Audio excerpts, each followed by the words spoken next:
Welcome to Top 10 Archive. Think your job is bad? Think you're going to lose your cool if you have to listen to a coworker's repetitious retelling of their super fun weekend with the family for the fourth time this week?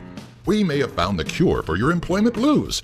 A list of 10 incredibly terrible jobs that will make you feel truly appreciative of the job you spend countless hours griping about. Number 10, pet food taster. Foodies, take note. Instead of taking your skills to the internet and starting a dead-end blog, why not take your sophisticated palate to the industry that needs it? Pet food tasting. You know you've eyed your dog's treats on those rough nights where nothing is defrosted. So before you take the dive the next time things get rough, why not get paid to chow down on some pet food?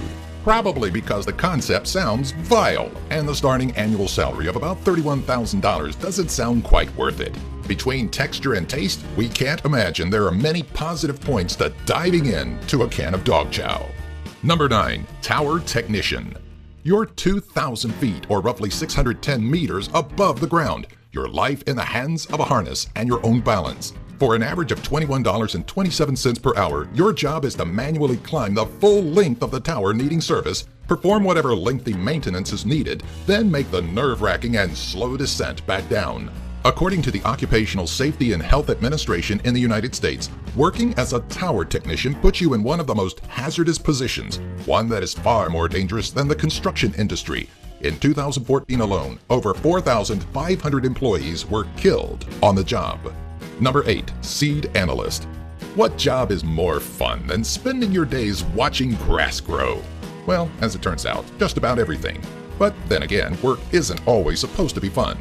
As a seed analyst, a great day starts with a new blade of grass to get excited over. But a typical workday involves counting out hundreds of individual seeds, planting each seed individually, and measuring grass as it grows to ensure it's growing at the proper rate and to the right length. For a median annual salary of about $30,000, you too can watch grass grow.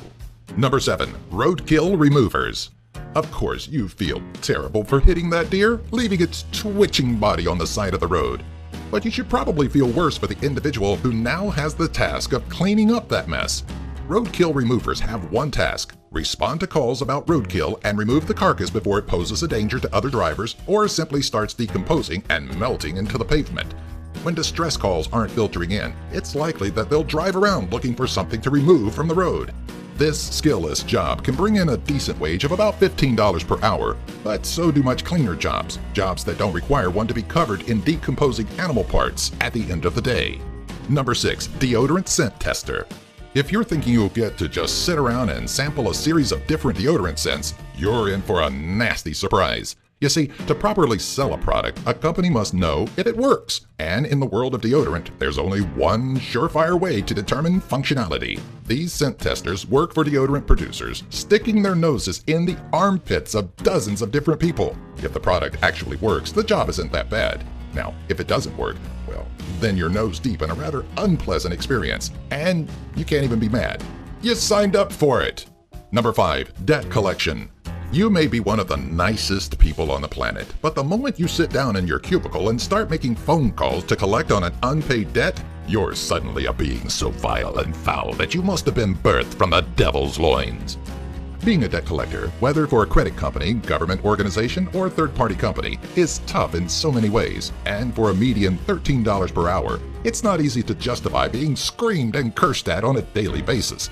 Outside of possibly paving the way to become an accounts receivable manager 10 years down the line, there are few silver linings to debt collection, save for the occasional employee appreciation cookout. Number 4, vomit cleaning crew. Amusement parks are scenes of fun, excitement, and thrills. But what happens when those thrills get to be a bit too much, and somebody loses their lunch, tosses their cookies, spews, hurls, heaves, pukes, yaks, barfs all over the ride? The park could call upon a regular janitor, or they can bring in somebody who is passionate about vomit removal, if such a person exists. One park that hired a vomit collector was Thorpe Park in England, which in 1 year alone saw 619 sick shutdowns on its rides. Number 3, adult theater janitor. Think you could deal with the dregs of society stumbling into your establishment late at night looking for a cheap thrill? Want to possibly spend your evening cleaning up seminal fluid from already sticky floors? Well, maybe you should seek some professional help, because we have to assume everybody else views this employment opportunity as a grotesque, miserable experience. If you thought vomit collection was jarringly disgusting, imagine all of the fun surprises you'd find in a theater that specializes in playing adult movies all night. Number 2, sewage diver. For those that couldn't follow their passion of deep-sea diving, there's a great alternative. Sure, it may require you to be tolerant of the look and smell of human waste, but it's close enough, right?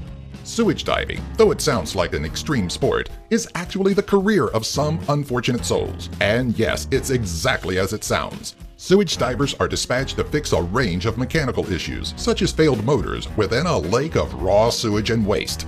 The thick, viscous liquid offers no visibility, often making it imperative for a worker to perform essentially blind. The smell isn't even the worst part, as workers can be submerged in waste for hours on end until the job is 100% complete. Number 1, flatus odor judge. Love being stuck in an elevator with someone who just chowed down on some Taco Bell? Then this disgusting and thankfully temporary job is perfect for you. A Minneapolis gastroenterologist took odor studies to new heights when he hired 2 individuals to inhale around 100 samples of, well, human emissions.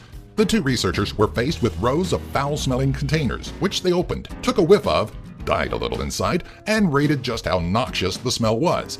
According to the man behind the madness, Michael Levitt, the study was important, stating that smell could be a potentially critical medical symptom.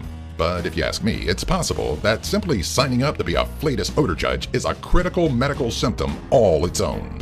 Hey everyone, thanks for watching. If you'd like to see more videos like this, be sure to visit and sign up with our friends at Geek Fuel by using our affiliate link found in the description section. For just $20 a month, you'll receive at least $50 worth of geeky stuff that you'll actually use. Each box comes with a t-shirt you'll actually want to wear and a free Steam game download, usually valued at $10 or more. Don't miss out on this monthly box that Stan Lee himself endorses. Be sure to subscribe to our channel to keep updated on more lists like these, box openings, and giveaways. What is that smell? I know I'm recording in a bathroom, but no, I'm not kidding. I'm recording in a bathroom. I went to VidCon and had to bring equipment with me. I'm recording in a bathroom. What is that smell? I'm the only one here.